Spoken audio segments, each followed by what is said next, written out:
Di series terbaru kita ini kita kasih nama kuliah singkat. Sesuai namanya, kita di sini akan mempelajari tentang berbagai hal tapi dalam durasi yang singkat. Nah, untuk episode pertama ini kita akan mulai dengan membahas terkait dengan ekonomi makro. Nah, yang akan kita bahas di episode perdana ini adalah ada dua hal, yakni terkait dengan ruang lingkupnya. Kemudian kita akan membahas juga terkait dengan cara berpikirnya. Nah, untuk yang pertama terkait dengan ruang lingkup. Apa sih ruang lingkup itu? Nah, ruang lingkup itu secara sederhana itu bisa kita bilang sebagai apa yang akan kita bahas.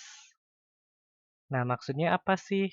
Maksudnya itu dalam mempelajari ekonomi makro itu apa aja sih yang nantinya akan kita bahas, apa aja sih yang nantinya akan kita pelajari. Atau bisa juga kita bilang mungkin seperti batasan materi, kayak gitu. Sampai mana sih yang kita pelajarinya, kayak gitu. Nah, ruang lingkup dari ekonomi makro itu sendiri apa sih? Secara gampangnya ya, yang akan kita pelajari dalam ekonomi makro itu adalah ekonomi secara keseluruhan. Nah, maksudnya ekonomi secara keseluruhan tuh kayak gimana sih? Nah, sebelumnya mungkin sebagian dari kalian ada yang familiar atau pernah mempelajari yang namanya itu ekonomi mikro. Nah, sesuai namanya, ekonomi mikro, mikro berarti kan mikro itu artinya apa? Kecil gitu. Dia mempelajari ekonominya itu dalam level yang lebih kecil atau bisa kita bilang secara individu. Nah, kalau mungkin ada yang ingat, di ekonomi mikro itu kita pelajari terkait dengan perilaku konsumen, perilaku produsen, bagaimana konsumen itu bertindak terhadap suatu perubahan atau dalam menentukan pilihannya. Intinya kita lihat ekonominya itu dalam skala perorangan gitu, secara individu. Sedangkan kalau di ekonomi makro, kita lihatnya kan secara keseluruhan. Artinya apa? Artinya kita nggak lihat perorangan lagi, tapi levelnya udah naik gitu. Kita lihatnya itu secara nasional. Atau bisa dibilang juga dalam segi sudut pandang negara gitu. Contohnya kayak apa? Kita pelajari misalkan seperti pendapatan nasional, pengangguran, masalah kemiskinan, dan sebagainya macamnya gitu. Intinya kita lihatnya itu dari kacamata negara gitu. Beda dengan mikro, waktu mikro kita lihatnya itu secara individu, secara per orangnya. Gitu. Nah, jadi singkatnya kayak gitu ya, yang akan kita pelajarinya tuh. Selanjutnya apa? Selanjutnya kita akan membahas terkait dengan cara berpikirnya. Cara berpikirnya itu maksudnya itu apa? Maksudnya itu cara berpikir seorang ekonom gitu. Jadi anggaplah kita sebagai ahli ekonomi gitu. Nah, cara berpikirnya gimana sih sebagai ahli ekonomi itu? Sebenarnya cara berpikirnya tuh bisa kita bilang mirip dengan cara berpikir secara saintifik gitu. Di mana kita selalu memulainya itu dari titik yang paling awal. Titik yang paling awal itu apa? Sumbernya. Kenapa sih kita berpikir gitu? Karena apa? Karena adanya suatu masalah. Kalau nggak ada masalah kan kita pasti nggak usah mikir ribet-ribet. Oh nggak ada masalah gitu. Tapi karena ada masalah inilah kita mulai berpikir gitu. Kita akan mencari apa sih? Apa yang kita cari dari masalah itu? Kita akan mencari solusi.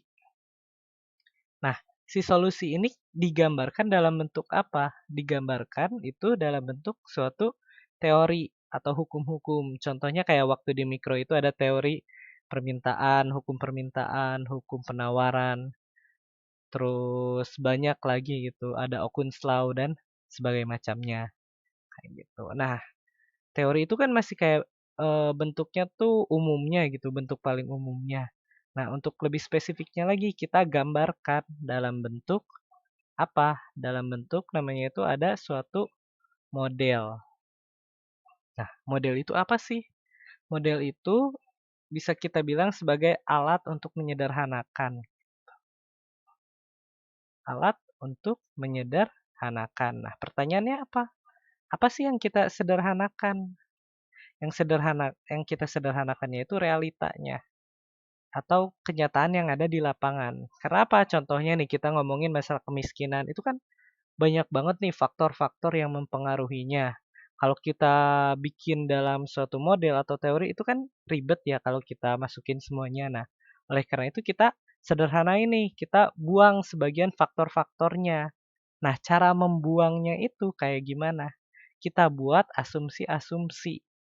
Contohnya kayak kita asumsikan nih pendapatan minimalnya tuh sekian atau pendapatan rata-ratanya sekian gitu. Jadi ada beberapa faktor yang udah kita atur, kita set gitu untuk menyederhanakan kenyataan yang terlalu kompleks itu. Karena fungsi utama model itu apa? Untuk menyederhanakannya.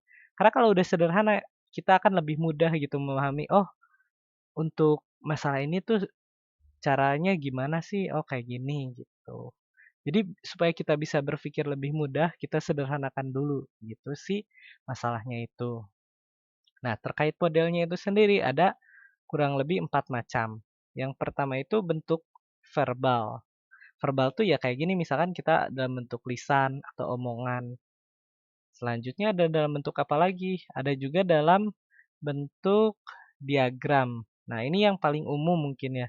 Paling banyak dikenal. Bentuk diagram tuh kayak apa? Gampangnya tuh kayak kurva. Misalkan kurva permintaan gitu. Terus ada kurva penawaran juga. Nah, ini bentuk diagram. Selanjutnya apa? Selain diagram itu ada bentuk matematis atau matematikanya. Sesuai namanya, kalau matematika berarti berupa kayak rumus-rumus gitu. Sama yang terakhir itu ada ekonometrika. Nah, ini mungkin untuk detailnya nanti bisa kalian pelajari lebih lanjut. Karena kan sesuai namanya ini kuliah singkat. Jadi kita cuman sekedar mengenalkan aja gitu, dikit-dikitnya kayak gambaran-gambaran umumnya. Semoga bermanfaat. Mungkin kalau ada kritik dan saran bisa langsung komen aja di kolom komentar di bawah. Thank you for watching and see you guys on the next one. Bye-bye.